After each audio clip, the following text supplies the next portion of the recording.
sa Tuguegarao City, particular na sa mga apektadong residente sa Barangay Dibag Sur at Barangay Dinao. Nagpamahagi rin ng Field Office 2 kahapon kasama si Pangulong Duterte ng 1,000 family food packs sa Iraga, Solana, Cagayan. Nitong mga nakarang araw, naabutan na rin ng inisyal na tulong ang munisipalidad ng Santa Teresita, Santa Praxedes, Solana at Tuguegarao City. Gayun din sa mga bayan ng Agdipay, Cabarauguis, Difun, Nagtipunan, Magdel, Saguday sa probinsya ng Quirino. Nagpadala rin ng karagdagang 5,000 family food packs ang National Resource Operations Center sa rehiyon. Sa NCR, nagpahatid din kahapon ng karagdagang 5,000 family food packs bilang resource augmentation sa Marikina City. Ngayong hapon ay magbibigay muli sila Secretary Bautista ng karagdagang pang tulong. Hindi pa natin nakakalimutan ng Marikina, nagpadala ng dagdag na 5,000 family food packs sa Marikina. Patuloy ang ginagawang rescue, relief, and retrieval operations ng Philippine Coast Guard.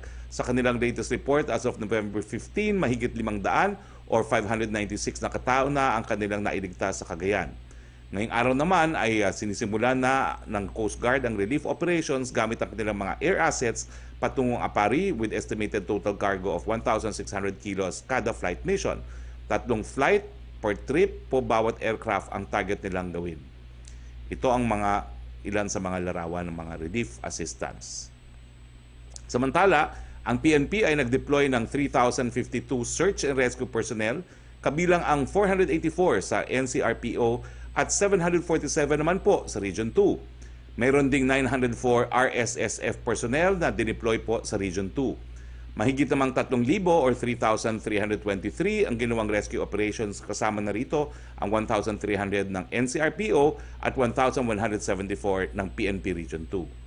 Nasa 168,662 katao ang na-rescue ng ating kapulisan. Mahigit 48,000 dito or 48,779 ay nasa Region 2. Ito naman po ang update sa naunang bagyo na si Rolly. Mahigit 101 million assistance ang naibigay po ng DSWD, LGUs, NGOs at DOH sa mga apektadong pamilya sa Region 2, 3, Calabarzon, Mimaropa, 5, CAR at NCR dala ng pinsala ng bagyong Rolly. Ayon sa November 11, 8 a.m. report ng NDRRMC. Alam ba naman natin na ang dinaanan ng bagyong Rolly ay mga dinaanan din ng bagyong Ulysses. Kaya iyong tulong na ipinabot sa Rolly ay patuloy na ibinibigay sa mga naapektuhan ng bagyong Ulysses. Tungkol naman po sa bubuing task force sa rehabilitation ng mga komunidad na naapektuhan ng mga bagyo o yung Build Back Better Task Force, may dinadraft na pong executive order tungkol dito. Ito ang ilan sa mga mahalagang punto. No? Una, ang Pilipinas ay nasa tinatawag na Typhoon Belt of the Pacific. On average, meron po tayong 20 bagyo bawat taon na ang iba ay matuturing na pinakamalakas sa buong mundo. Tulad ng aking karanasan, ang epekto ng bagyo ay walang pinipiling political boundaries. Kailangan ng interventions that involve a whole-of-government approach as well as immediate solutions outside of the current bureaucratic framework. Ito po ang rasyonal ng pagbuo ng task force. Yung pagbuo po ng more permanent body that will focus and develop expertise on post-disaster rehabilitation and recovery of typhoon-hit areas is necessary even before the enactment of a law creating the Department of Disaster Resilience. This body will have a clear chain of command and a direct mandate to address and monitor the multifarious issues and concerns involved in the rehabilitation and recovery phase of typhoon-affected areas. Dahil dito, pinag-utos po ng Presidente ang pagbuo ng task force na pinamumunuan ni Executive Secretary na kung saan ang mga miyembro ay iba't ibang ehensya ng pamahalaan. Kasama po ang DA, ang DPWH, ang Department of Budget and Management, ang DSWD, ang NIA, ang National Electrification Administration, National Housing Authority, among others. Nagbigay din po ang direktiba ng ang Pangulo sa Philippine Air Force, Philippine Navy, and Philippine Coast Guard na magbigay ng assistance dito po sa nasabing task force. Nanawagan din po ang Presidente sa mga lokal na pamahalaan na tumulong po sa task force. Build Back Better ang magiging tema ng ating recovery and rehabilitation efforts na nakaangkla sa restoration and transformation of vulnerable areas to more resilient, integrated, and sustainable communities. Towards this objective, immediate actions such as relief assistance shall be aligned with the medium and long-term action of rehabilitation of damaged infrastructure, development of communities, and construction of housing for affected families. Punta naman po tayo sa ating COVID-19 update. Sandali lang po dahil alam kong maraming tanong din ng ating mga kasama sa Malacanang Press Corps. Ayon po sa global update ng Johns Hopkins, mahigit 54 na milyon na po or 54,299,446 at tinamaan ng COVID sa buong mundo. Meron na rin pong 1,315,897 katao ang binubuhay ng buhay dahil sa coronavirus. Nangunguna pa rin po ang Estados Unidos. Pangalawa po ang India, Brazil, France, and Russia. Sa atin po, meron po tayong 25,677 active cases ang ayon po sa November 15 case bulletin ng DOH. Sa mga aktibong kasong ito, 82.5% ay mild, 8.4% ay asymptomatic, 5.6% ay critical, 3.2% ay severe, at 0.2% ay moderate. Mahigit 11,000 or 11,290 ang nai-report na gumaling kahapon. Sa ngayon ay mayroon na tayong nai-report na 374,329 na recovery. Samantalang nasa 7,832 naman ang binuwi ng buhay dahil sa coronavirus. Nakikiramay po kami. Tingnan naman po natin ang ating critical care capacity ng ating mga ospital. 56% available po ang ating mga ICU beds. Meron naman tayong 59% available sa mga isolation beds, samantalang 69% ang available sa ward beds at 79% ang available na ventilators. Pero mga kababayan, huwag tayong pabaya dahil ayaw naman nating mapuno ang ating mga ospital. Dinggin po natin ang sinasabi ng Presidente, kinakailangan mask, hugas, iwas. Dito po nagtatapos ang ating briefing, pero bago tayo pumunta sa ating open forum, kasama po natin ang ating ang ambassador sa Russia. Wala pong iba kung hindi si Ambassador King Sureta para pag-usapan natin ang development sa Russian vaccine. Ambassador King Sureta, thank you for joining us. Nung nagpaalam po yung outgoing Russian ambassador kay Presidente, nangako po siya na magkakaroon tayo ng sapat ng supply na Russian vaccine at meron lang daw siyang aayusin at magkakaroon pa tayo ng manufacturing facility ng Russian vaccine dito sa Pilipinas. Makikibalita lang po kami ano po ang latest doon sa development ng vaccine dyan sa Russia at ano po kaya ang posibilidad na sa lalong mabilis na panahon, hindi lang tayo makakakuha ng Russian vaccine at magkakaroon pa rin ng manufacturing facility ang mga Ruso dito po sa Pilipinas. Ambassador Sureta, the floor is yours. Thank you very much, Secretary Harry.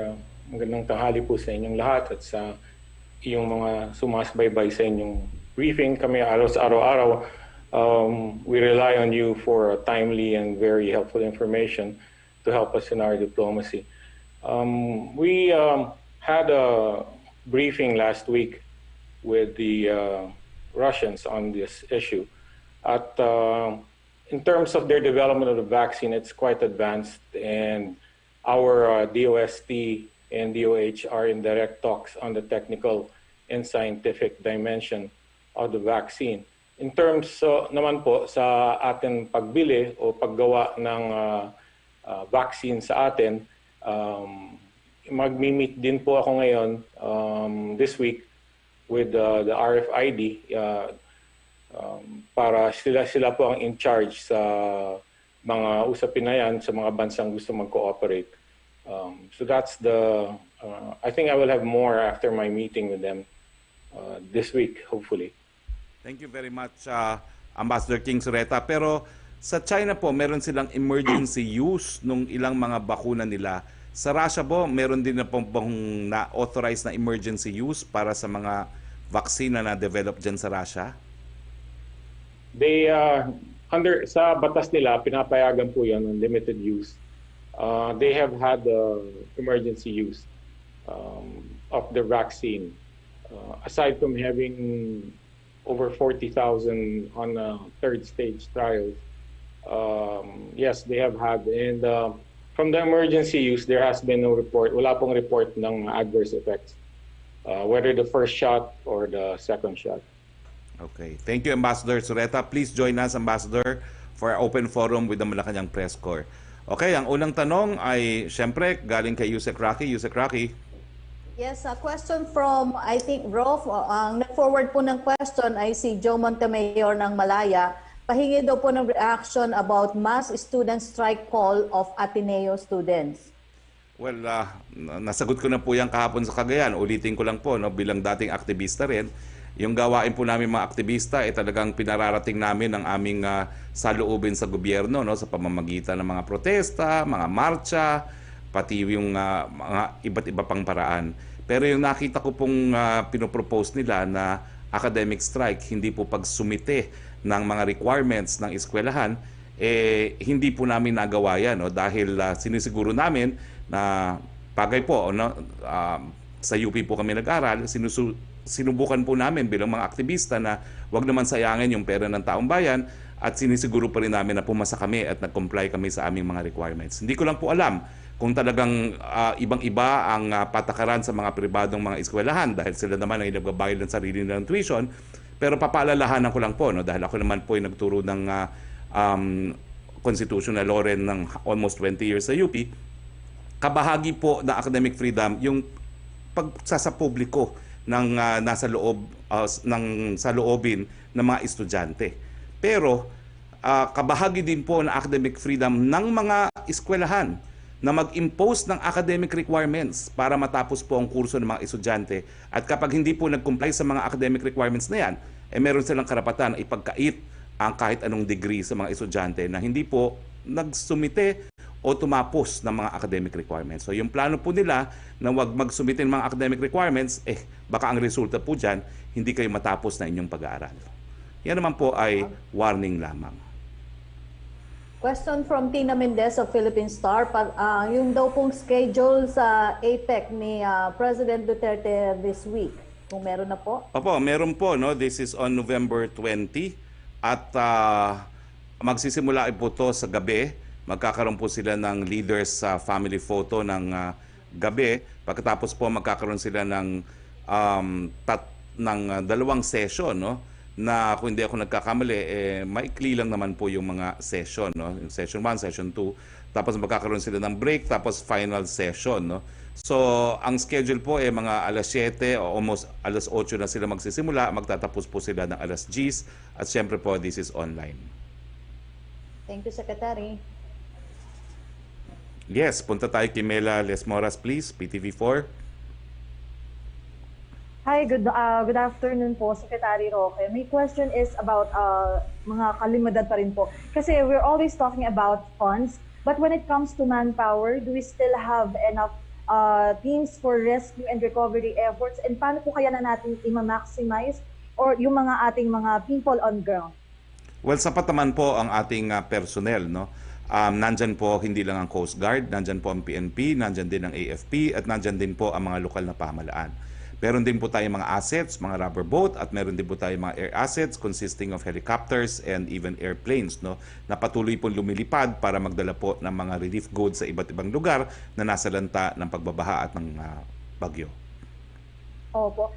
Sir, follow-up lang po kasi may mga government workers na rin po tayo nagbubuhis ng buhay para sa mga recovery efforts.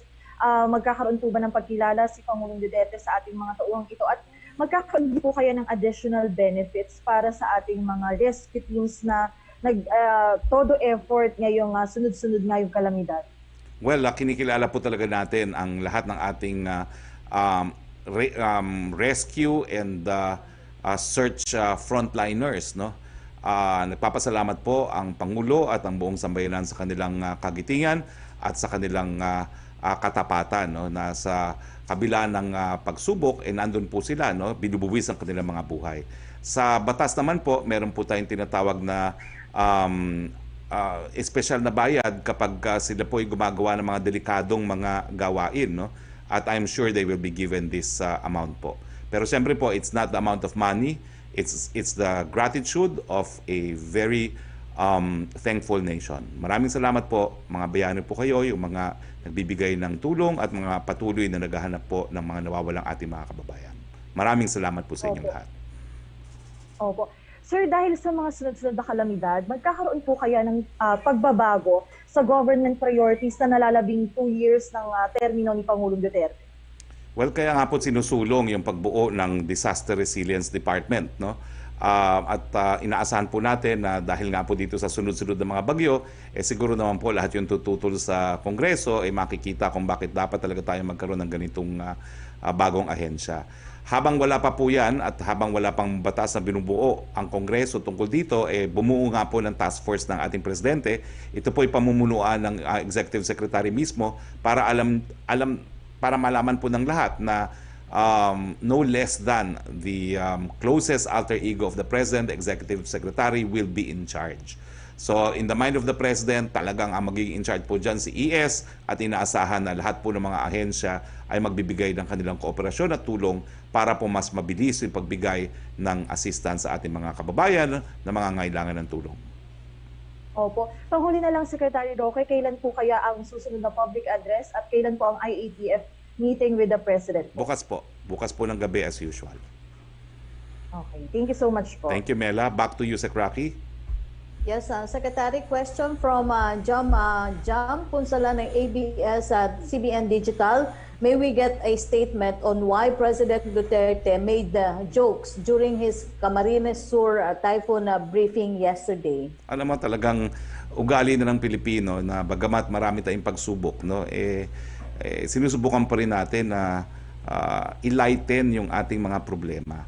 So, hindi lang naman po yan gawain ng ating Presidente, bagamat matagal na po yan nangyayari na talagang hindi nyo pagkakait sa kanya na dahil sunod-sunod ang nakikita niyang trahedya, kahit papano humanap ng dahilan, no, para magkaroon ng konting break from yung mga kalamidad ng binibisita niya. So sa akin, ganun lang po yun. Let's not read anything beyond the fact na the President wants to more or less lighten the mood, no, dahil buong araw wala siyang nakita kung hindi disaster, no, doon po sa Cagayan at doon po sa Naga, no. So hayaan na po natin, bigyan naman natin ng pagkakataon na magkaroon ng light moment yung ating Presidente. From Argil Jeducos of Manila Bulletin, reaction daw po ng Palace on the resignation of Congressman Pantaleon Alvarez from PDP Laban. Nako, wala po kaming reaksyon. Personal na decision niya ni Congressman Alvarez. At ang naintindihan ko naman na tumawag siya sa akin kahapon, ang dahilan daw ay dahil mag-i-engage siya sa voters education, no, na baka hindi niya magagawa kung siya po ay kasapi ng administration party. So, yun lang po ang sinabi niya sa akin at sa panig naman ng Malacanang, we wish him well. Thank you, Secretary. Okay, punta tayo kay Trish Terada, please. Hi, good afternoon, Secretary. Sir, before I go to my calamity-related questions, ito lang po muna. Si Senator Richard Gordon is saying that he's beginning to doubt the sincerity of the government to fight corruption. He's actually pointing out yung dilly-dallying on prosecuting people tagged in several Senate investigations. He said that he's left doubting whenever the president speaks out against corruption. I'll quote part of his statement. I wonder if this is just a slogan or is it a reward or is it real, unquote. He also talks about yung governance in action doon po sa Senate recommendations to prosecute itong mga officials na implicated, particularly doon po sa PhilHealth. Well, unang-una po, personal na opinion niya ni Senator Gordon. No? He's entitled to have that opinion. Pero tingin ko po ang track record ni Presidente malinaw po, no? Sa simula't simula pa, yung pinakamalapit niyang mga supporters nung kampanya, isang department secretary, isang administrator, sila pa yung unang nasibak ni Presidente, no?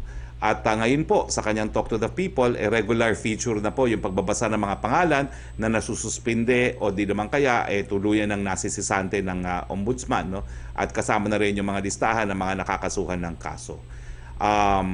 Pagdating po sa PhilHealth, talaga naman pong nakasuhan yung mga tinatawag na miyembro ng mafia. Siguro hindi ito yung mga individual na sinabi ni Senator Gordon na dapat kasuhan, pero sinunod naman po ng ombudsman yung naging rekomendasyon ng Senate as a committee as a whole, no, kung sino talaga yung mga mafia at ito po yung mga nasuspinde. Iba lang siguro yung gusto masuspinde ni Senator Gordon na hindi naman sinang-ayunan ng ombudsman at ng mga kasama niya sa Senado.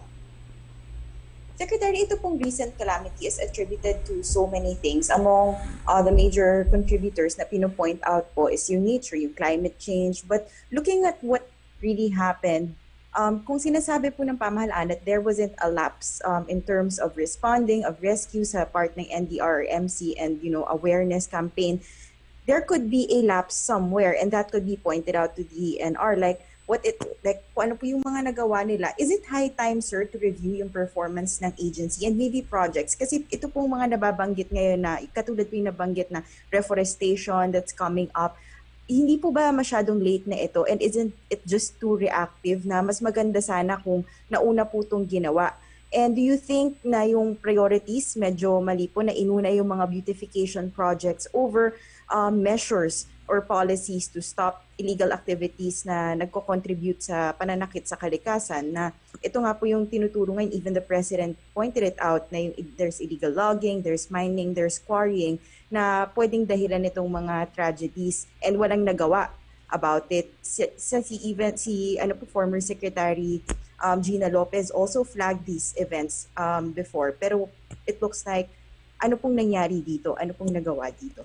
Alam mo, talagang problema itong climate change. Kaya nga paulit-ulit si Presidente sa mga international forums, no, na talagang humingi ng tulong sa iba't ibang bansa ng daigdig, lalong-lalo na yung mga developed industrial countries na siyang sanhi ng climate change na gumalaw, no, at sundin yung kanilang mga obligasyon sang-ayon po sa tratado para babaan yung kanilang mga carbon emissions. Ang Pilipinas po, top 5 in the world as most susceptible to climate change, and that's a fact. So kung hindi po gagalaw ang buong daigdigan, kaya po tayo specially affected ng climate change, posible pong mawala ang ating mga land territories, maging permanently underwater kung hindi po natin marireverse ang climate change.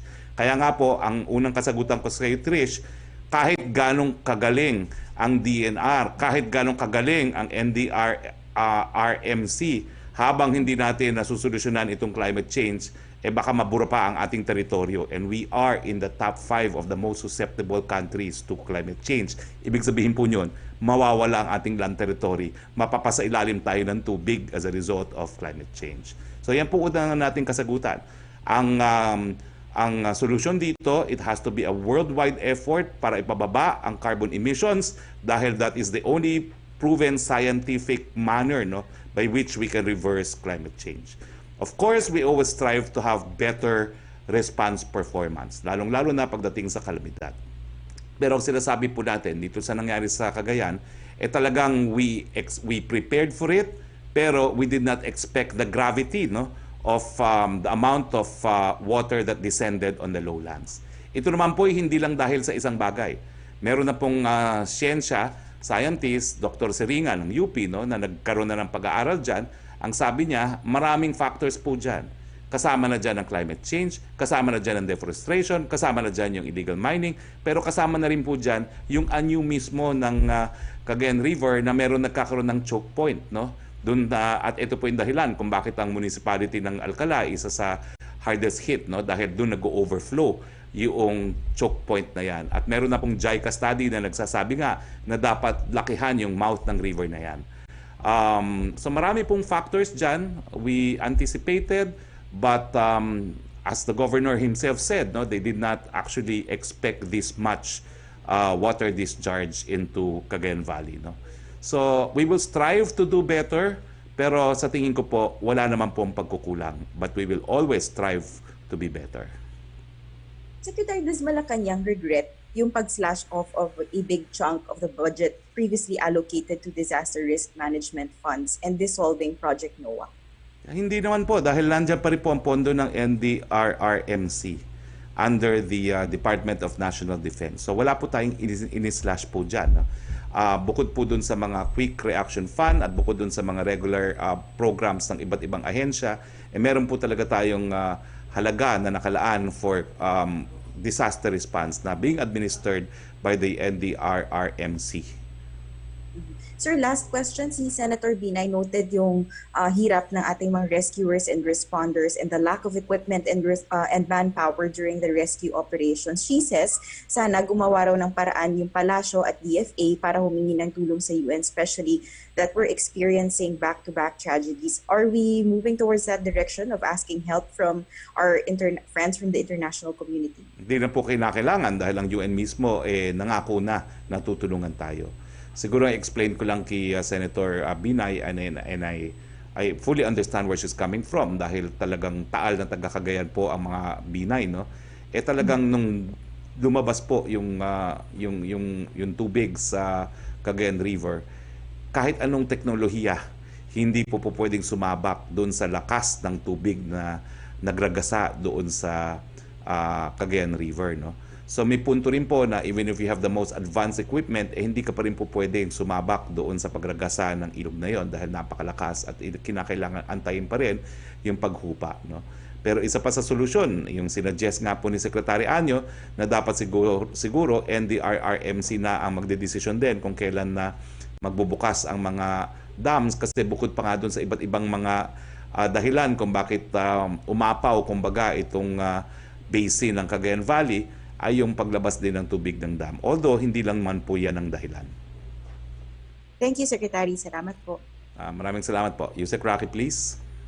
Yes, Secretary, from Joyce Balanzo ng DZMM, kuha daw po siya ng summary ng participation ni President Duterte sa ASEAN. Hanggang saan lang po siya nakasama kasi this week and wala na siya sa closing ng event, and also details on important documents signed.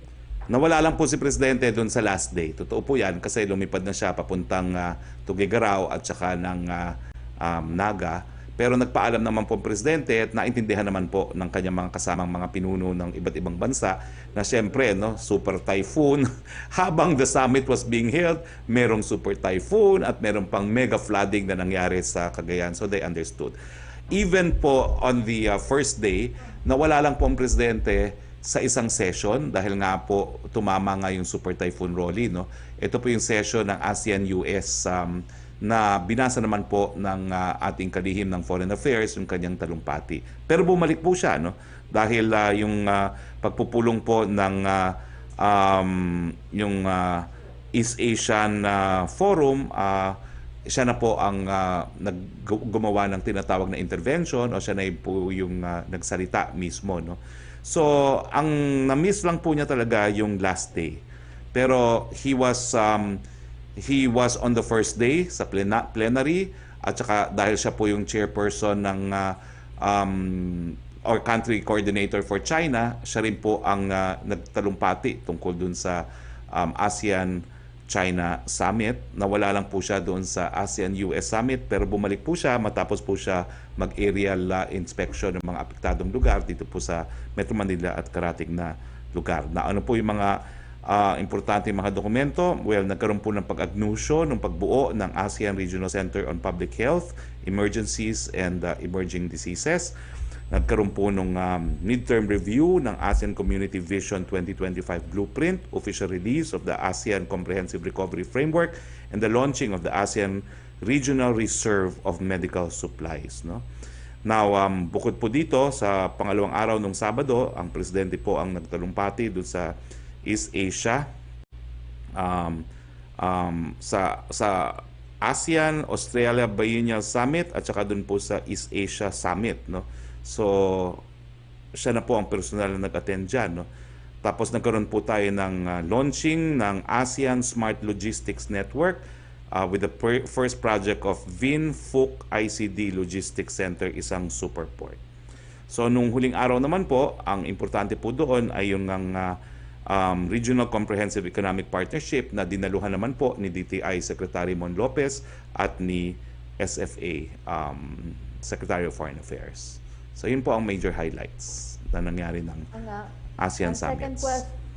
Ang second question po niya, how important is the RCEP agreement signed 8 years in the making daw po ito, and what does it mean for the Philippine economy? Ito po ay nagpo-promote ng freer trade, no? O free trade sa parte po ng 15 mga bansa, no? Kasama po ang China.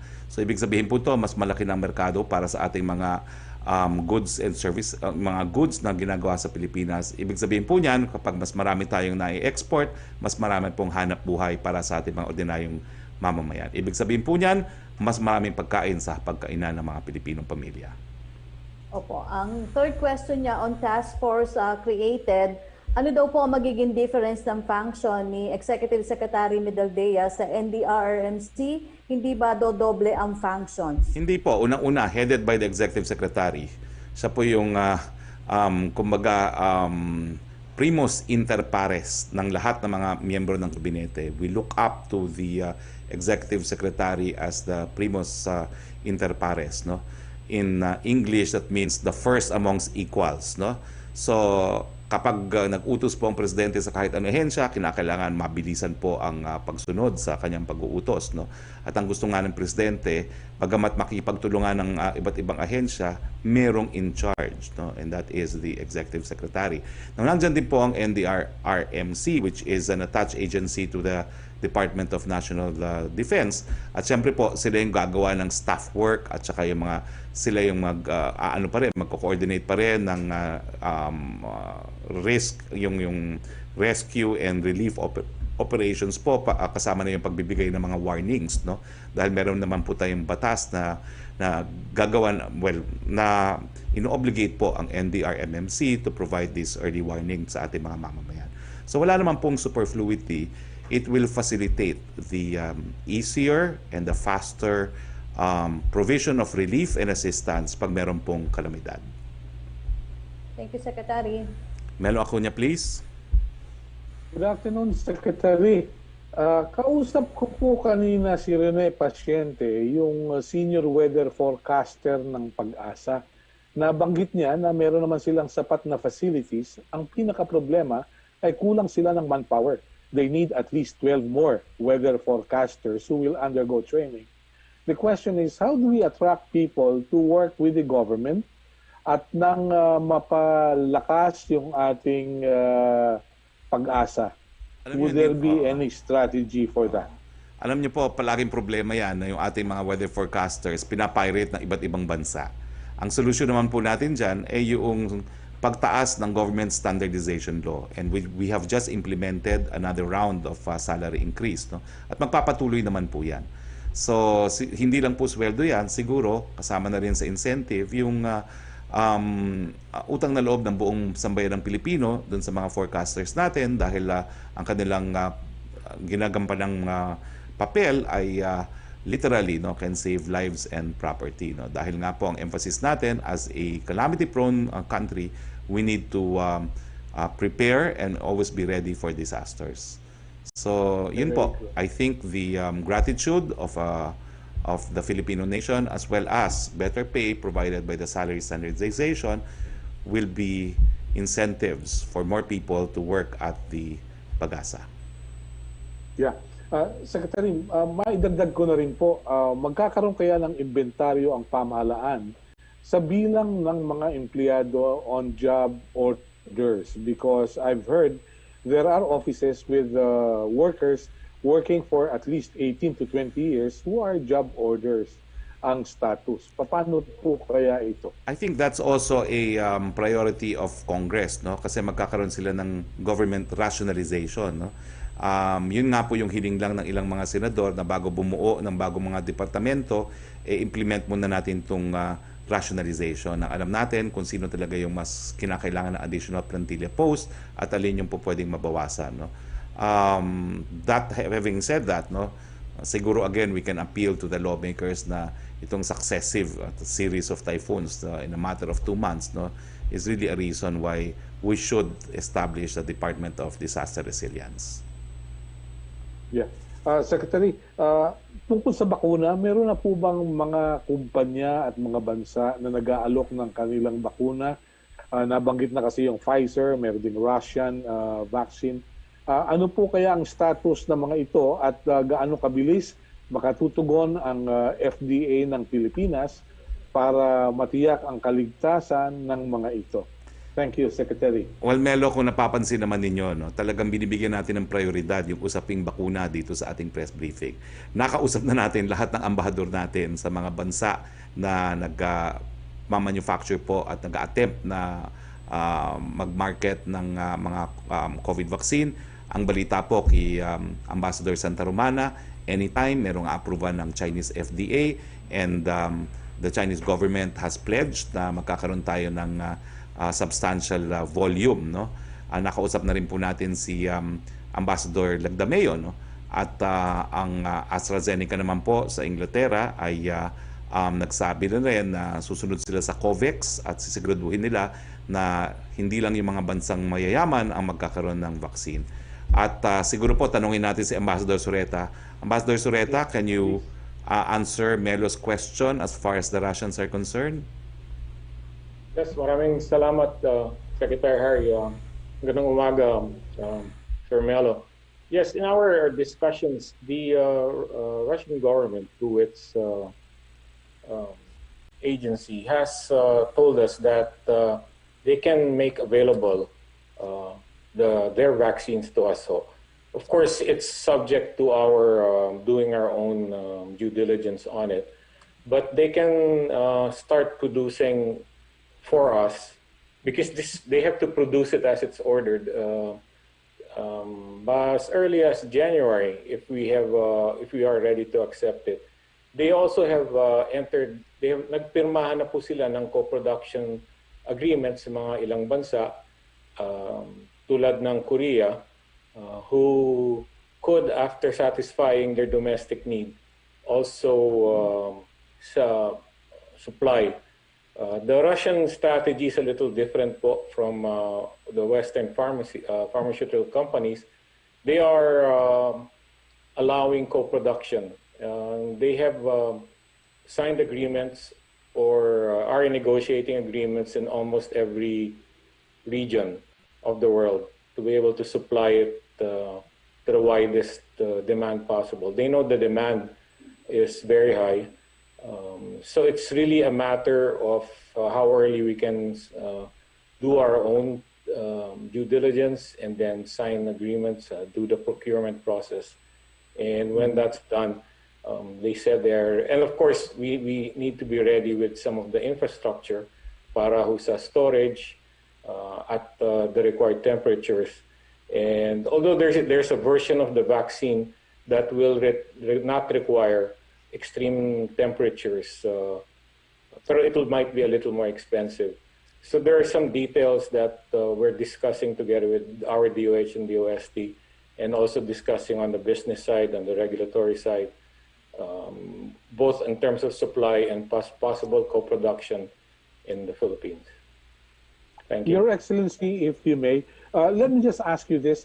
Has the Russian government complied with WHO standards? Because there was a report earlier na parang hindi yata sumasang-ayon ng Russia doon sa WHO standards. Thank you very much. From our understanding and our own discussions here, they have complied with the standards. I'm not sure what the evidence is that they have not observed these or have. As far as we know, they are in discussions with WHO, and I'm sure countries like Korea, Brazil, and a few other countries will not sign co-production agreements because this will be for their own citizens, if they feel that, if it's true that Russians have not complied with the WHO. Thank you very much. Thank you, Secretary. Siguro dagdagan ko lang yung iba pang report sa ating mga ibang ambassadors na nakausap na natin on the part of Ambassador Romualdez. Sabi niya matagal na pong nagkaroon ng kasunduan si Secretary Pompeo with our Secretary Locsin para mabigyan nga po tayo ng bakuna na gagawin sa Amerika, no? So nakumpleto na po natin yung the dialogue sa ating mga ambassadors sa mga bansa na merong dinidevelop na vaccine. Meron lang pong isa pa siguro that we should contact France, because I understand that France and possibly Israel are also developing vaccines. Pagkatapos po niyan, kakausapin naman natin yung ating ambassador to ASEAN, kasi meron po tayo mga strategies na bibili tayo sabay-sabay bilang isang ASEAN para mas marami at mas mababa ang presyo. And kakausapin din po natin yung mga representante natin sa ADB at saka sa World Bank para pag-usapan naman yung funding, no? Okay, next question please. Thank you, Ambassador, and thank you, Melo. Back to you, Sec. Roque, please. Yes, Secretary, ang tanong mula kay MJ Blanca Flor ng Daily Tribune, yung tungkol po dun sa resignation ni Congressman Pantaleon Alvarez as Secretary General of PDP Laban, kung nakausap na po ba daw si Pangulong Duterte at si Congressman Alvarez? Ako lang po ang nakausap ni Congressman Alvarez as far as I know. Opo, yung second question po niya, nasagot na niyo about dun sa naging joke niya sa Camarines Sur, Secretary. Thank you po. Thank you. Punta tayo kay Joseph Morong, please. Sir, good afternoon, sir. Hello? Yes. Good afternoon, okay. Joseph. Sir, okay. First doon sa task force. Sir, bakit parang pang-ilan ang task force na binubuo ng government? Yun munang criticism na yun na parang for every kibot task force. Hindi naman po siguro dahil itong sunod-sunod na kalamidad naman po, I think makes the task force a necessity already. No? Dahil ang gusto lang talaga ni Presidente mas mabilis na pagbigay ng pangangailangan natin mga kababayan kapag meron pong kalamidad.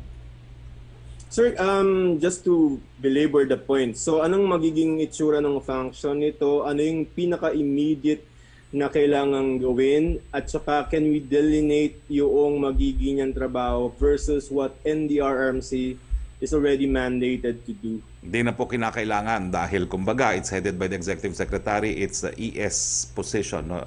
Responsibility to make sure na makarating ang tulong sa lalong mabilis na panahon. And kapag primus inter pares ka kasi, talagang may persuasive effect yun sa lahat ng ahensya ng gobyerno na kinakailangan bilisan ang paggalaw. Di ba, sir, kailangan i-delineate natin yung difference naman ng NDRRMC sa task force? Paano sila different? Well, kasi po, nag-iisa ang Executive Secretary na mamumuno nitong task force. Samantalang ang NDRRMC is a council composed of cabinet members. No? So, ang sinasabi lang ng Presidente, miski walang pagpupulong ng council, pwede na magdesisyon ang Executive Secretary. No? Lalong-lalo na if it means saving lives. And the most immediate concern now that ES has to focus on is what? To make sure that the funds are available, no, para ibigay ang lahat ng ating pangangailangan. Isa po yan, no, sa unique feature ng task force kasi ang NDRRMC composed of nga po yan, iba't ibang ahensya ng gobyerno. No? Pero siyempre, direkta na si ES na magsasabi, ng pondo, DBM, and National Treasurer, please release the funds. Ganun kadali na po yung proseso. And this is related to what the President has been saying sa Camarines and also sa Cagayan. He just needs one point person for the province. No? Yes. Okay. Sir, yun pong sinabi ni Secretary Anyo, yun na po ba yung magiging why did he point out that the situation na kailangan siguro ang mag-trigger ay NDRRMC? I haven't really talked to him, no? Pero kapag NDRRMC, masisiguro talaga natin yung publication ng notice na magpapalabas sila ng tubig. Now, I got a timeline and nagbigay naman po ng notice ang NIA wise na magpapalabas sila ng tubig. Ang problema, wala pong nag-carry except Philippine National PNA. Wala po sa mainstream media na nag-carry. It was just a notice pero hindi ata nabigyan ng utmost publicity. No? Pero nonetheless, alam po ng provincial government so they anticipated it kasi binigyan naman ng kopya ng notice ang provincial government. No? Pero kung NDRRMC po ito, siguro naman dahil nakabase na yan sa Aguinaldo at merong Defense Press Corps, siguro naman lalabas na yung balita na magpapalabas ng tubig. No? So that's one of the reasons too. Another po is syempre para sigurado na yung proseso ng desisyon, no, that we lead to a decision will consider all aspects, no, including effect on the community. Which I'm not saying hindi naman po kinonsidera ng NIA, no, pero syempre po mas malawak yung pagtingin ng NDRRMC kasi nga po iba't ibang ahensya ng gobyerno yang bumubuo ng council ng NDRRMC. Sir, I would like to challenge your assertion na the other media networks did not carry. No, that is not true. That's false. In fact, on November 12, we had a story quoting Pag-asa na may ganun mga warning. So that is not true. The allegation of the NDRRMC, sir. But, anyway, sir, excuse me, but from the timeline given to me, nagkaroon po sila ng warning ng November 9 which was not carried by mainstream media. No? Yun po yung problema rin. No? Siguro kapag NDRRMC na dito sa Aguinaldo, hindi ko naman po pinupulaan ng media. Ang sinasabi ko lang, NIA yun wala namang press corps na na-attach ang NIA yun. Lalo na siguro, provincial NIA office lang yung nag-release doon. wala naman talagang magke-carry no, sila lang yon, no. Pero kapag nasa NDRMC po yan, siguro naman dahil nandiyan yung Defense Corps, magagawa na ng story yan. But you're correct, no? Your story was 12, but the notice was given as early Even as the before, 9. I just cited one in specific instance, but there's the PCEO, I think, for NDRMC NIA to... We carried it. We have, this. in fact, from our documentation, the only story that came out on the notice na magpapalabas was PNA, which is local, no? So anyway, I'm not faulting the media, no? I'm just saying we need better coordination, and that's why we recognize the media as partners, no, in matters such as avoiding or mitigating casualties, no. Siguro isa sa dahilan nga po na dinigayan sa NDRMMC para mas malaki yung dissemination compared to if it were to be done alone by NIA. Alright, sir. Can I shift to the vaccine, because Indonesia is already planning a mass vaccination at the end of the year, and they're looking at Sinopharm and Sinovac. Once it gets the clearance in China, they can proceed with their own mass vaccination. The US is already also targeting a December mass vaccination. How about us, sir? Well, Kailan yung mass vaccination? 2 beses ko na po diniscuss yung ating programa rin pag lumabas na ang vaccine, no? So, in place na po ang ating programa. Handa na rin po tayo magkaroon ng mass vaccination, at kaya nga po inaprubahan na ng IATF yung rollout ng ating vaccines. Detalyado na po yung inapprove natin. Siguro hindi ko pa lang nadidiscuss yung DOH. Siguro po, bukas po, didiscuss ko yung DOH timeline kung paano actually tuturukan yung ating mga kababayan. Yun na lang yung kulang ko. Kasi yung roadmap na discuss na natin at na-discuss na rin ni Secretary Galvez. So bukas po, we will discuss the DOH roadmap. So just last point, no? Sir, yung schedule ni Presidente sa ASEAN, normally we would get the schedule from Maro. That has been the practice and the tradition. But in the past couple of weeks, even the Maro, I think, is having a little difficulty in accessing and disseminating the schedule of the President. Is there another layer of bureaucracy that we don't know that has emerged? I'm not aware, but Joseph, I will be candid, and I ask assistance already from OP, no, na hindi po pwede na yung mga schedules ng mga multilateral meetings are considered secret, no, dahil dati talaga linalabas yan ng Maro.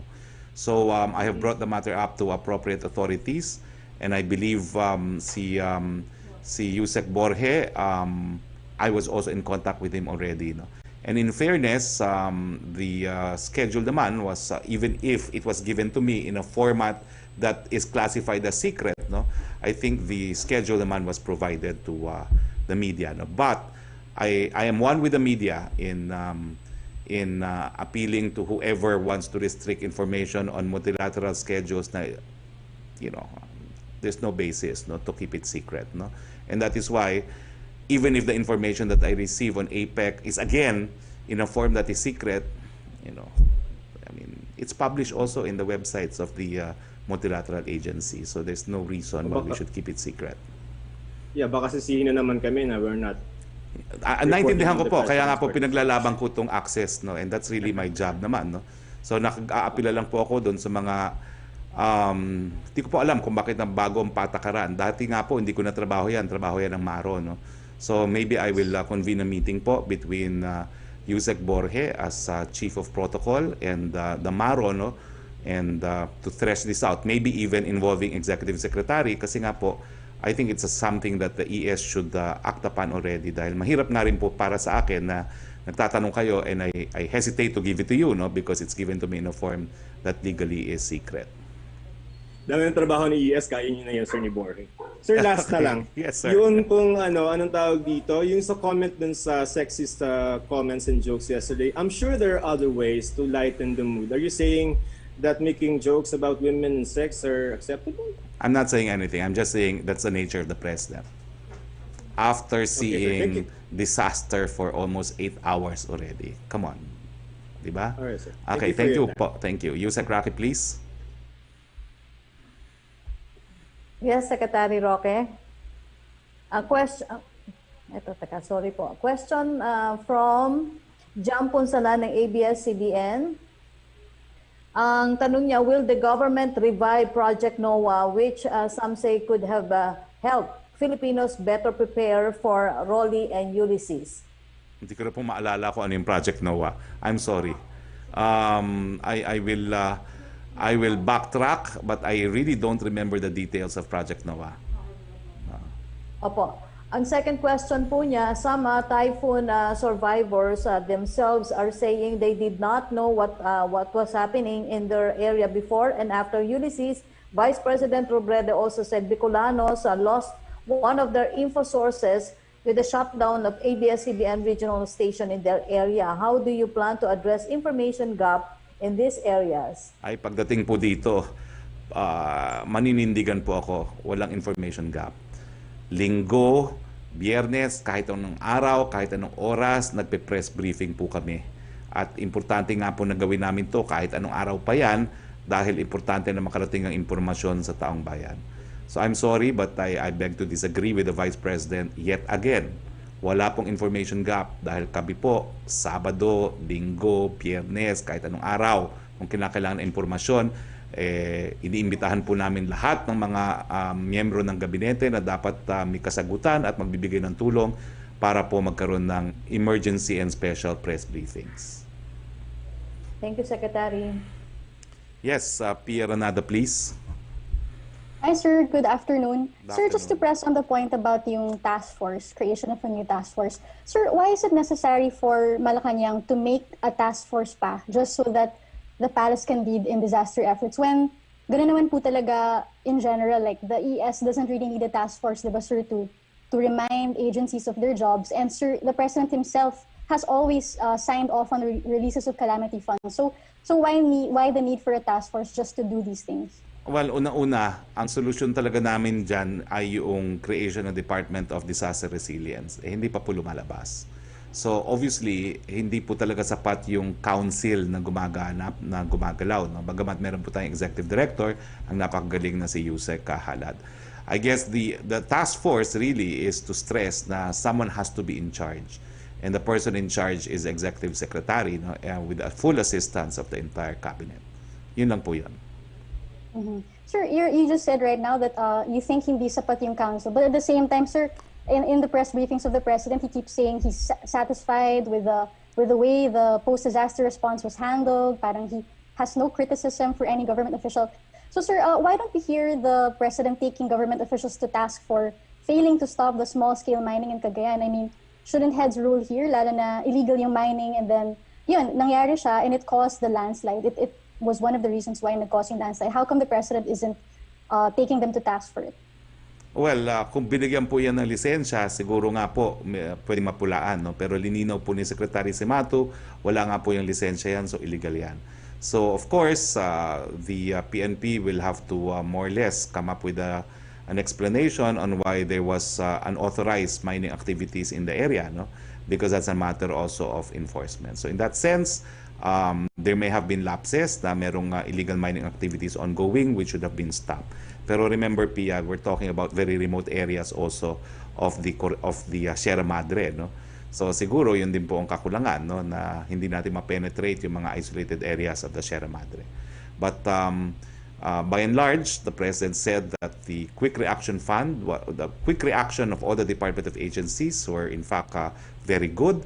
Ang sinasabi lang niya is the task force is not just for quick reaction, it is also for the task of rehabilitation. Sir, hindi po ba job rin ng DNR to go after illegal mining? I mean, it's their job to issue permits, but it's also their job to run after violators and illegal activities, right? No matter how remote the area is? They have limited enforcement then, no? So I would accept na we need to better enforce and implement the laws banning illegal mining in even in secluded areas, remote and secluded areas such as the Sierra Madre range. Sir, last question.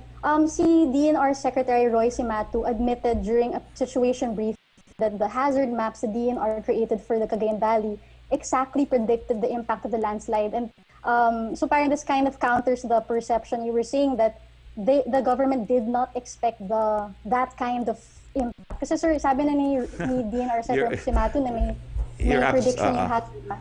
You're talking of So, two sir, different things, no? Yung anticipated but not expect the volume of water is a statement attributed to Governor Mamba. Now, si Secretary Simatu, kasi hazard map yun eh. So, yung place where the illegal mining happened, exactly in that area, identified as a hazard area. Kaya siguro hindi nga binigyan niya ng lisensya ng DNR. As to whether or not we should have known that they were operating illegally, well, I will refer that matter to DNR and the PNP. So, sir, who should be held accountable for failure to implement measures based on these hazard maps? It's a law whose head should enforcement. do it? It's a law enforcement matter. Pero ang problema kasi is I am not aware if we have a law which will penalize individuals for actually being in a hazard area. I can tell you as someone from up north now, no, na they are in municipalities in the Cordilleras classified in the hazard maps as precisely hazard areas, and yet there continues to be residents there. So I suppose we need a law that will impose penalties on individuals who will stay in hazard areas. But Sir, I believe it's the LGUs who have the responsibility to follow the hazard maps guidelines. It's on them. Sir, to in move the terms people. of providing permits, ang problema nga lahat itong mga nasa hazardous areas are illegal structures. Okay? Okay, thank you, Pia. We go now to Yusek Roque again. Okay, Secretary, tanong pahabol ni Laila Salaveria na Inquirer, how can people be assured that this latest task force would be able to accomplish its task promptly? And there had been complaints about other task forces, such as one on Marawi, not accomplishing goals on time. Well, let me put it this way, no?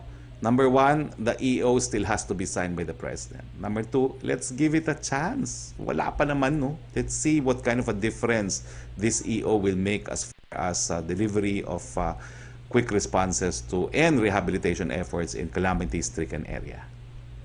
Okay, from Vance Fernandez, is there any action or response from the government that some governors and mayors planning to file charges against their local dams?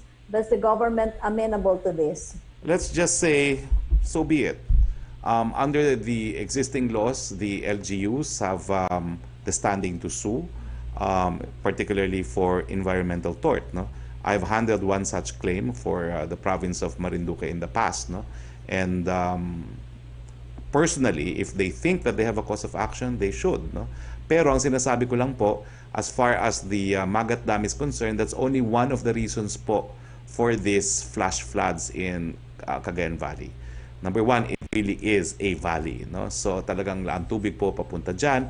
And a scientific study has already concluded na ang primary reason for these flash floods, deforestation, illegal mining, and the contour of the river itself, plus the fact that it has to be dredged. So if they file suit, baka hindi rin po sila maging successful dahil you have to prove that the dam was the proximate cause. I know I'm engaging already in an academic lecture. No? It is the cause without which the cause of action sued upon could not have occurred. And I don't know how they can prove that. But as far as suing is concerned, that is their right. But I have serious doubts if it will prosper as a lawyer. From Miguel Aguana ng GMA News Desk, InfraWatch criticized the absence of a single government authority managing multi-dam discharges during heavy rainfall. He said this is nothing but criminal incompetence and failure of leadership by the national government. The impact of Typhoon Ulysses could have been mitigated with forward-planned multi-dam discharges under a single authority. Uulitin ko po, ang ating problema, climate change. If at all, contributory po ang pagbubukas ng mga dams, pero ano naman pong gagawin natin kung di tayo magpapalabas ng tubig, sasabog po yung mga dams na yan. Pag sumabog, mas maraming maapektuhan. Okay? So sama-sama po tayo, kapit-bisig tayo para ipaglaban po ang tinatawag na climate change justice. No? At kaya naman po, aktibong-aktibo ang ating presidente pagdating sa usaping climate change. Thank you, Secretary. Okay. So kung wala na po tayong questions, unang-una, maraming salamat, Ambassador Sereta. Ambassador Sereta and I were literally classmates at the UP College of Law, and we're very proud of him. Thank you very much for your time, Ambassador. And of course, I'd like to thank the men and women of the Malacanang Press Corps. I'd like to thank all of you for your continuing monitoring of our press briefings. Thank you, Yusek Roque. And on behalf of our President, bago po yan, I'd like to recognize two of our LGUs are present today. We have Mayor Grace Casil of Biliran. Welcome, Mayor. And we have Vice Mayor Maha Sales of Pagudpud. No? On behalf po, sa ngalan ng ating Presidente Rodrigo Roa Duterte, ako po ang inyong spokesperson nagsasabi, kaya po natin to, babangon po tayo muli. Maraming salamat po at magandang hapon po sa inyong lahat. May sadyang